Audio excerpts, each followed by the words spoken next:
Olá, alunos do primeiro ano. Aqui está uma aula extra que vocês pediram sobre a distribuição eletrônica. Seria interessante também vocês pedirem aquela tabela que eu passei para vocês no quadro. Seria interessante que vocês a pedissem para mim incompleta, em branco, para que vocês treinem como faz para completar a tabela. Bom, como eu já apresentei para vocês, esse é o diagrama de Linus-Pauling, que nós fazemos a distribuição eletrônica dos átomos. Como assim distribuição eletrônica? Lembra-se que nós temos o núcleo do átomo,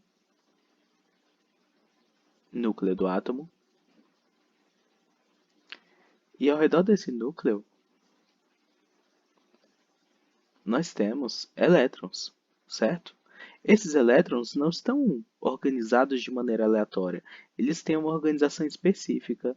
Essa organização específica é explicada por esse diagrama de Linus-Pauling, porque nós vamos ter um primeiro nível de eletrosfera, e nesse primeiro nível de eletrosfera cabem apenas dois elétrons. Por que dois elétrons? Porque é um S2, lembram? O S sempre cabe 2, o P sempre cabe 6, o D sempre cabe 10 e o F sempre cabe 14. E aí, se esse átomo só tem dois elétrons, está tudo bem, nível 1. Mas se esse átomo tem mais elétrons no nível 2, no meu nível 2, cabem 6 mais 2, 8 elétrons, tá? Porque cabem 2 no subnível S e 2 no subnível P, tá bom? Então, SPDF significam o quê? Subníveis. Subníveis. Enquanto que 1, 2, 3, 4, 5, 6, 7 são os níveis. Então, é isso. Os elétrons se organizam de maneira específica ao redor do átomo, não de maneira aleatória, completamente aleatória, certo? Há uma certa organização. É sobre essa organização que fala o diagrama de Linus-Pauling, e sobre o diagrama de Linus-Pauling é que nós conseguimos organizar a tabela periódica. Aí vamos para alguns exemplos. Vamos começar com o magnésio. Quantos elétrons o magnésio tem? Para a gente poder fazer a distribuição, nós temos que saber quantos elétrons ele tem. Vamos dar uma olhadinha na tabela periódica. O magnésio está bem aqui. Ele tem o número atômico 12. O que significa o número atômico 12? Significa que ele tem 12 prótons. E se ele é um átomo neutro, se ele é um átomo neutro, ele tem 12 elétrons. Então, o magnésio tem 12 elétrons. Nós vamos, então, distribuir esses elétrons.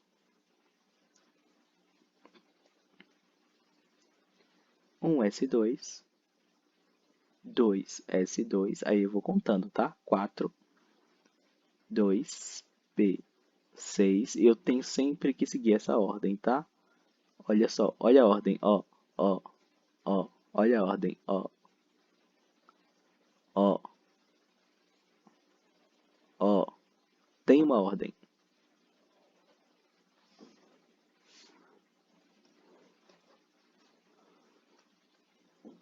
Dois p 6 3s2. Aí aqui eu teria 4, 10, 12. Está feita a minha distribuição eletrônica do magnésio. E aí vamos lembrar o que que significa. Nível 3 significa que o magnésio está no terceiro período da tabela periódica. Terceira linha. Subnível S2. Subnível S2 significa que ele está na família 2. Família, a mesma coisa que coluna. E é exatamente isso. O magnésio está na linha 3, na família 2.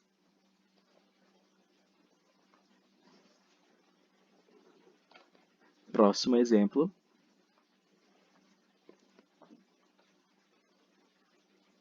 Ga. Vamos procurar esse Ga. Olha, o Ga é o galho. Por que a tabela está em inglês? Deixa eu mudar ela bem aqui embaixo, bem aqui nesse botão aqui, para português.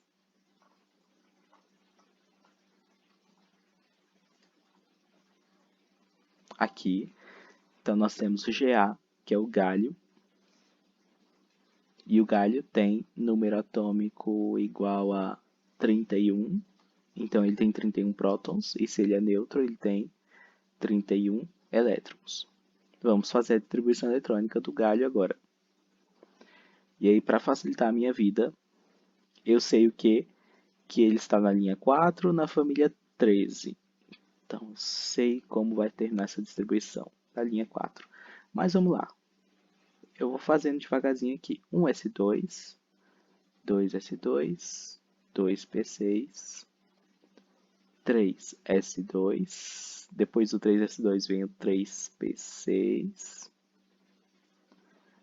Depois do 3p6, nós temos o 4s2. Depois do 4s2, ele sobe lá em cima e vai para o 3d10. E para aqui no 4p1. Vamos conferir se é isso mesmo? 1, 2, 3, 4. Nós temos 8 elétrons aqui. Aqui nós temos 13. Aqui nós temos 10. Então, nós temos 23 mais 8. Então, nós temos 31 elétrons, corretamente. Então, a distribuição está feita correta e, como eu falei, nível 4, subnível P1. O subnível P1, conforme a tabela que eu passei para vocês, e se vocês não tiverem essa tabela, vocês podem procurar ela no Google, tá? Vou escrever o nome dela bem aqui. Procurem pela tabela SPDF. Vocês vão achar a mesma tabela que eu já expliquei na sala de aula. E lá na tabela SPDF, ele diz que o P1 está aqui na família 13, tá bom? Exatamente como o galho está. Vamos fazer mais um exemplo, que é o SB. Vamos procurar esse SB lá na tabela periódica. Poderíamos fazer ao contrário também, tá? Fazer a distribuição primeiro e encontrar o elemento depois. Bom, mas vamos lá. Reparem uma coisa. Olhem bem aqui, lá em cima, no galho, no lado esquerdo, onde tem um galho bem grande, dizendo que ele tem número atômico igual a 31. Aí tem os números ali do lado, tá vendo na tabela? 2, 8, 18, 3. Esses números que aparecem são exatamente a distribuição eletrônica. Quantos átomos tem em cada nível? Algumas tabelas apresentam dessa forma, outras de outra forma e assim por diante. Só para mostrar mesmo, tá? Não é uma coisa que você vai consultar. Ou vai consultar, não sei. Não, muitas tabelas não têm essa informação, mas só para poder mostrar mesmo. SB se chama antimônio e ele tem 51 elétrons. Antimônio. Vamos lá. Para facilitar a minha vida, eu vou olhar onde é que esse negócio termina, porque são muitos numerozinhos para contar, né? E se eu souber que ele termina na linha 5, no P1, 2, 3, no P3. Linha 5, P3. Basta eu fazer a distribuição eletrônica até lá, seguindo a ordem. Mas eu posso contar também, tá? 1s2, 2s2, 2p6, 3s2, 3p6, 4s2, 3d10, 4p6, 5s2, Depois do 5s2, se vocês olharem bem aqui no diagrama, vem o 4, 4d10. E aí sim que vem 5p3, isso mesmo, 5p3. Bom, faça aí as contas, eu espero que você encontre o número que precisa encontrar. Que você encontre exatamente o número de elétrons igual a 51. Se estiver errado, comenta aí depois nos comentários que eu vou dar uma corrigida. Bom, uma coisa importante então. Se eu terminei a minha distribuição eletrônica aqui no 5p3, significa o quê? Que esse é o subnível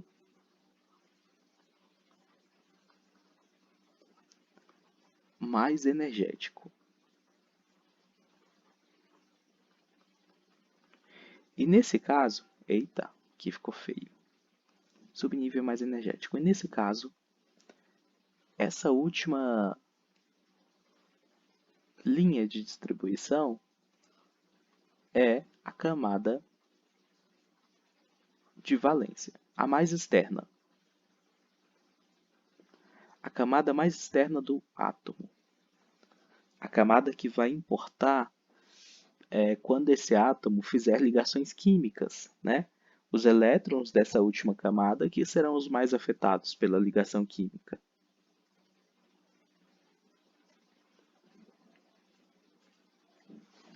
Vamos para o próximo exemplo, que é o polônio. O polônio está bem aqui. É o elemento 84. Então ele tem 84 prótons, 84 elétrons se for neutro. Ele termina na linha 6, em P1, 2, 3, P4. Linha 6, P4. Então eu sei que ele vai terminar bem aqui, ó. 6, P4. Então vou desenhar o diagrama até lá. 1s2, 2s2, 2p6, 3s2, 3p6, 4s2, 3d10. Tô indo na ordem, tá? Na ordem certa. 4p6, 5s2, 4d10. 5p6, 6s2, 4f14, 5d10, 6p4. E mais uma coisa que eu queria falar para vocês, lembra-se daquela ideia que eu falei de chegar a esse 6 aqui, esse 4 aqui chegar a um 6, por exemplo? Para que essa última camada tenha 6 elétrons. Eita, minhas coisas estão caindo bem ali. É que essa última camada tenha 8 elétrons. Bom, essa teoria se chama teoria do octeto. E eu já vou escrevê-la aqui para caso vocês precisem dela. A teoria do octeto tem muitas exceções, mas tantos exemplos que a gente passa quando está estudando ela são importantes, são válidos e assim por diante. Para você começar a ver que a teoria do octeto tem vários furos, é mais no ensino superior, então não importa agora, você pode pesquisar sobre a teoria do octeto, escrever ela no seu caderno. Ela ajuda bastante a entender muitas coisas nesse momento.